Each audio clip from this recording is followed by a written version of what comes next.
मेरे पिता हमेशा कहते थे कि कर्ज यानी लोन ये बर्बादी का रास्ता है, इससे हमेशा दूर रहना चाहिए। और सच कहूं तो सालों तक मैं यही मानता भी रहा। फिर मैंने मुंबई के एक ऑटो वाले की एक कहानी पढ़ी। वो लोन ले लेकर ही करोड़पति बन गया। अब ये कैसे हो सकता है? मतलब एक ही चीज किसी के लिए कामयाबी की सीढ़ी और किसी के लिए बर्बादी का गड्ढा, ये कैसे? आज हमारे पास जो स्रोत हैं, हम उन्हीं की मदद से इस पहेली को सुलझाने की कोशिश करेंगे। हम ये समझेंगे कि कर्ज, जिसे हम अक्सर एक बोझ मानते हैं, वो असल में दौलत बनाने का एक शक्तिशाली जरिया कैसे बन सकता है। बिल्कुल, और ये एक बेहतरीन सवाल है क्योंकि ये हमें सीधे मुद्दे की जड़ तक ले जाता है। हमारे स्रोत यही बताते हैं कि लोन अपने आप में अच्छा या बुरा नहीं होता है, ये एक न्यूट्रल टूल है। सारा फर्क इस बात से पड़ता है कि उस टूल को चलाने वाले की नीयत और सोच क्या है। आज हम सिर्फ अच्छे लोन और बुरे लोन की परिभाषा नहीं रटेंगे, बल्कि दी गई कहानियों के जरिए उस मानसिकता को समझने की कोशिश करेंगे जो ये तय करती है कि कर्ज आपकी जिंदगी बनाएगा या बिगाड़ेगा। तो चलिए शुरुआत एक ऐसी कहानी से करते हैं जो एक चेतावनी की तरह है।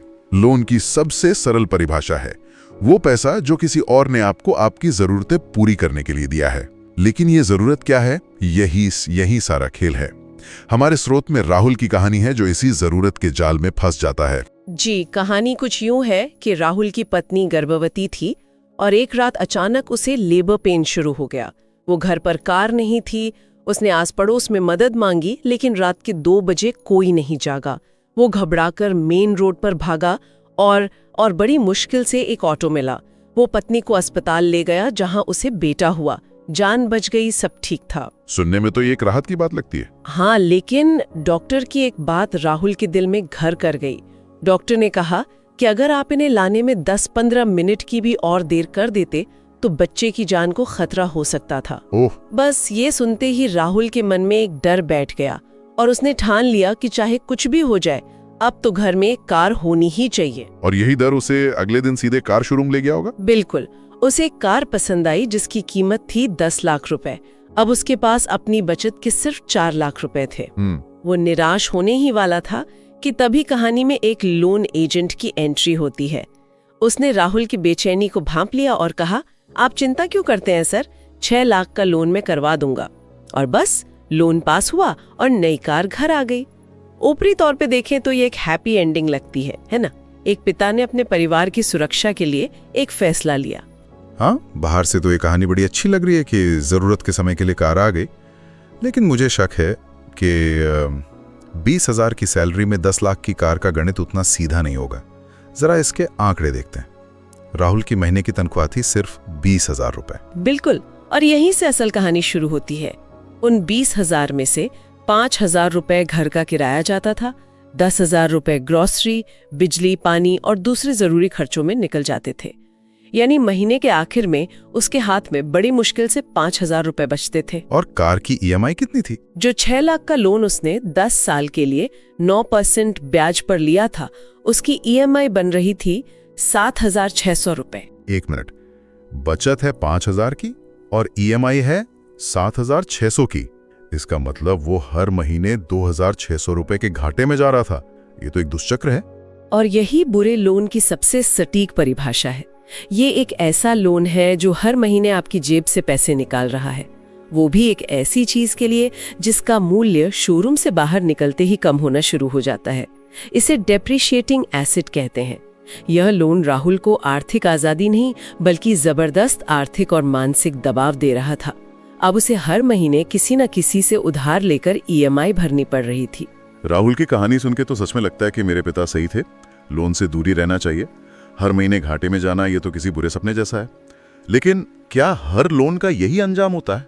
हमारे स्रोतों में एक ऐसी भी कहानी है जो इसका बिल्कुल उल्टा पक्ष दिखाती है। बिल्कुल, और ये कहानी है अमित की। अमित एक छोटे शहर का लड़का है जिसके हाथ में हुनर है। वो बेकरी का सामान जैसे केक और पेस्ट्रीज बहुत अच्छा बनाता है। उसके पास एक शानदार बिजनेस आइडिया भी है, लेकिन एक ही समस्या है, पैसा। बिजनेस शुरू करने के लिए दुकान का किराया, मशीनरी और बाकी सामान खरीदने के लिए उसके पास जमा पूंजी नहीं थी। तो वो भी राहुल की तरह एक जरूरत के मोड़ पे खड़ा था।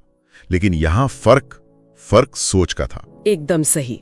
जहां राहुल ने एक डर और सामाजिक दबाव में आकर लोन लिया, वहीं अमित ने इसे एक सोचे समझे मौके की तरह देखा। वो बैंक गया, अपना पूरा बिजनेस प्लान समझाया और 5 लाख रुपए का लोन ले लिया। उसने अपनी बेकरी शुरू की और क्योंकि उसके प्रोडक्ट्स में दम था, बिजनेस तुरंत चल पड़ा। अच्छा, तो अब जरा अमित का गणित देखते हैं। अमित का गणित राहुल के गणित से ठीक उल्टा है। सारे खर्चे, दुकान का किराया, सामान का पैसा और लोन की EMI, ये सब चुकाने के बाद भी उसे हर महीने 20,000 रुपए का शुद्ध मुनाफा हो रहा था। क्या बात है, मतलब उसका लोन उसके लिए पैसे कमा रहा था, उससे पैसे छीन नहीं रहा था। प्रिसाइजली, ये अच्छे लोन का आदर्श उदाहरण है। इस पैसे का इस्तेमाल एक ऐसी संपत्ति यानी एसेट बनाने के लिए किया गया जो आय उत्पन्न कर रही थी। इस लोन ने अमित के संसाधनों को खत्म नहीं किया, बल्कि उन्हें कई गुना बढ़ा दिया। अगर वो लोन नहीं लेता तो शायद आज भी किसी छोटी मोटी नौकरी में फंसा होता और उसका बेकरी का सपना सपना ही रह जाता। लेकिन आज के दौर में एक और तरह का कर्ज बहुत आम हो गया है, जो राहुल के लोन से भी ज्यादा खतरनाक है। मैं इसे दिखावे का कर्ज कहना चाहूंगा। सोशल मीडिया पर दोस्तों की वेकेशन की तस्वीरें, नए फोन, नई बाइक, ये सब देखकर एक दबाव बनता है कि हमारे पास भी ये सब होना चाहिए। स्रोत में रोहित की कहानी इसी जाल को दिखाती है। बिल्कुल, रोहित की सैलरी औसत थी, लेकिन वो इंस्टाग्राम पर एक लग्जूरियस लाइफस्टाइल दिखाना चाहता था। उसे भी एक लोन एजेंट मिला जिसने उसे समझाया कि EMI पर सब कुछ मुमकिन है, सिर्फ 5-6 हजार की EMI आएगी सर, और लेटेस्ट आईफोन और स्पोर्ट्स बाइक आपकी हो जाएगी। रोहित इस दिखावे के चक्कर में फंस गया। और नतीजा क्या हुआ? शुरू के कुछ महीने तो दोस्तों में खूब वाहवाही मिली होगी। हाँ, शुरू के 2-3 महीने तो सब ठीक लगा, लेकिन उसके बाद सैलरी का एक बड़ा हिस्सा EMI में जाने लगा। पेट्रोल और बाइक की मेंटेनेंस का खर्च अलग, उसकी बचत शून्य हो गई। और क्योंकि वो एक प्राइवेट नौकरी में था, उसे हर समय ये डर लगा रहता था कि अगर नौकरी चली गई तो वो ये EMI कैसे भरेगा। वो बाइक अब उसे खुशी नहीं बल्कि तनाव दे रही थी। स्रोत में एक और कहानी है एक लड़की की जो मुझे बहुत चौंकाने वाली लगी। उसने सिर्फ अपनी दोस्तों के ग्रुप में फिट होने के लिए, उन्हें दिखाने के लिए एक महंगा आईफोन लोन पर ले लिया। हाँ, और उस लोन की EMI चुकाने के लिए वो एक टीचिंग की नौकरी कर रही थी जिसे वो दिल से नफरत करती थी। उसने बताया कि जैसे ही फोन की EMI पूरी होगी वो नौकरी छोड़ देगी। अब आप सोचिए ये कैसा सौदा है। एक फोन के लिए आप अपनी जिंदगी का सबसे कीमती संसाधन यानी आपका समय एक ऐसे काम में लगा रहे हैं जिसे आप पसंद भी नहीं करते। ये बुरे लोन का एक बहुत ही अंधेरा और मनोवैज्ञानिक पहलू है। ये सिर्फ देनदारियां और आर्थिक तनाव ही नहीं बल्कि मानसिक घुटन भी पैदा करता है। अमित की पहली कहानी तो समझ आती है, उसने लोन लेकर एक बिजनेस खड़ा किया जो पैसे कमा रहा था। लेकिन उसकी दूसरी कहानी तो और भी कमाल की है। उसने अपने पैसों से 10 गुना ज्यादा की संपत्ति खरीद ली। ये कैसे मुमकिन है? यहीं पर वो कॉन्सेप्ट आता है जिसका जिक्र हमारे स्रोत बार बार करते हैं, लेवरेज। बिल्कुल, लेवरेज को अगर आसान भाषा में समझे तो इसका मतलब है उत्तोलक या चरखी। हाँ। जैसे एक चरखी की मदद से आप अपने वजन से कई गुना भारी चीज उठा सकते हैं, वैसे ही वित्तीय दुनिया में लेवरेज का मतलब है दूसरों के पैसे का इस्तेमाल करके, जैसे बैंक का लोन, उसका इस्तेमाल करके अपनी कमाई की क्षमता को कई गुना बढ़ाना। तो अमित ने इसे कैसे इस्तेमाल किया? अमित के पास इस बार अपनी बचत के 5 लाख रुपए थे। हाँ। वो एक 1.5 लाख का घर खरीदना चाहता था। हाँ। तो उसने बैंक से 45 लाख रुपए का लोन लिया और वो घर खरीद लिया। हाँ। अब उसने उस घर को 25,000 रुपए महीने के किराए पर दे दिया। अच्छा। जो भी किराया आता था उसमें वो अपनी जेब से थोड़े और पैसे मिलाकर बैंक की EMI भर देता था। अच्छा, तो मतलब वो अपनी जेब से भी कुछ पैसे दे रहा था। फिर इसमें फायदा कहाँ हुआ? फायदा हुआ समय के साथ। यहाँ धैर्य का खेल है। हाँ। उसने 5 साल तक ऐसा ही किया। हाँ। 5 साल के बाद उस इलाके में डेवलपमेंट हुआ और उसके घर की कीमत बढ़कर 70 लाख रुपए हो गई। अरे वाह। ओके, अब इसका फाइनल हिसाब किताब देखते हैं। 70 लाख में घर बिका। उसने बैंक का जो भी बकाया कर्ज था, मान लीजिए लगभग 40 लाख, वो चुका दिया। ठीक है। तो 70 माइनस 40 बचे 30 लाख। अब इसमें से उसके अपने लगाए हुए 5 लाख और जो उसने 5 साल तक अपनी जेब से EMI भरी थी वो भी निकाल दीजिए। उसके बाद भी उसे लगभग 20 लाख रुपए का शुद्ध लाभ हुआ। क्या बात है, मतलब उसने अपने सिर्फ 5 लाख रुपयों पर 20 लाख का मुनाफा कमाया, वो भी बैंक के 45 लाख रुपयों का इस्तेमाल करके। ये तो कमाल है। यही लेवरेज की ताकत है। उसने सिर्फ अपने 5 लाख की ग्रोथ पर फायदा नहीं उठाया, उसने पूरे 50 लाख की संपत्ति की ग्रोथ का फायदा उठाया। अमीर लोग इसी सिद्धांत का इस्तेमाल करके अपनी दौलत को तेजी से बढ़ाते हैं। और यही कॉन्सेप्ट हमें वापस मुंबई के उस ऑटो वाले की प्रेरक कहानी पर ले आता है। हाँ, उसने भी तो यही किया। एक ऑटो से शुरुआत की, फिर लोन पर दूसरा लिया और उसे किराए पर दे दिया। दूसरे ऑटो की कमाई से उसकी ईएमआई चुकाई। बिल्कुल। जब वो लोन पूरा हो गया तो बैंक ने उसकी अच्छी क्रेडिट हिस्ट्री देखकर खुद उसे और लोन ऑफर किया। उसने एक और ऑटो ले लिया और इसी तरह एक एक करके आज उसके पास 25 ऑटो का एक पूरा फ्लीट है। लेकिन सबसे दिलचस्प और विनम्रता वाली बात यह है कि वो आज भी खुद एक ऑटो चलाता है। वो जमीन से जुड़ा हुआ है। उसने लेवरेज के सिद्धांत को प्रैक्टिकल तरीके से अपनी जिंदगी में उतारा। तो अब तक ये चर्चा से ये तो साफ है कि लोन अच्छा है या बुरा, ये पूरी तरह से उसके इस्तेमाल और नियत पर निर्भर करता है। तो अगर हमें श्रोताओं के लिए एक सीधी सादी चेकलिस्ट बनानी हो तो अच्छे लोन की श्रेणी में क्या क्या आएगा? जरूर। स्रोत के मुताबिक अच्छे लोन वो हैं जो आपके लिए कोई संपत्ति यानी एसेट बनाते हैं। पहला, प्रॉपर्टी, लेकिन एक शर्त के साथ, वो अच्छी लोकेशन पर हो और उससे किराए के रूप में एक नियमित आय आ सके। दूसरा, शिक्षा, बेहतर शिक्षा के लिए लिया गया लोन, जैसे आईआईटी या किसी अच्छे एमबीए कॉलेज के लिए, भविष्य में आपकी कमाई की क्षमता को कई गुना बढ़ा देता है। सही। तीसरा, बिजनेस लोन, अपना कोई नया बिजनेस शुरू करने या पुराने बिजनेस को बढ़ाने के लिए लिया गया लोन, एक सीधा निवेश है। और चौथा, कार लोन, लेकिन सिर्फ तब जब उसे टैक्सी या किराए पर चलाने के लिए लिया जा रहा हो, ताकि कार खुद अपनी कमाई से अपनी ईएमआई चुका सके। ठीक है, ये तो हुई अच्छे लोन की बात। अब आते हैं बुरे लोन की लिस्ट पर, जो सिर्फ देनदारियां यानी लायबिलिटीज बढ़ाते हैं। इसमें तो सबसे पहला नाम मेरी नजर में पर्सनल यूज के लिए ली गई कार का ही आता है, खासकर जब आपकी कमाई सीमित हो। बिल्कुल। दूसरा है वेकेशन लोन। घूम कर आने की खुशी कुछ हफ्तों में खत्म हो जाती है, लेकिन उसकी ईएमआई का दर्द महीनों या सालों तक चलता है। तीसरा है सिर्फ दिखावे के लिए खरीदे गए महंगे गैजेट्स, फोन या लग्जरी सामान।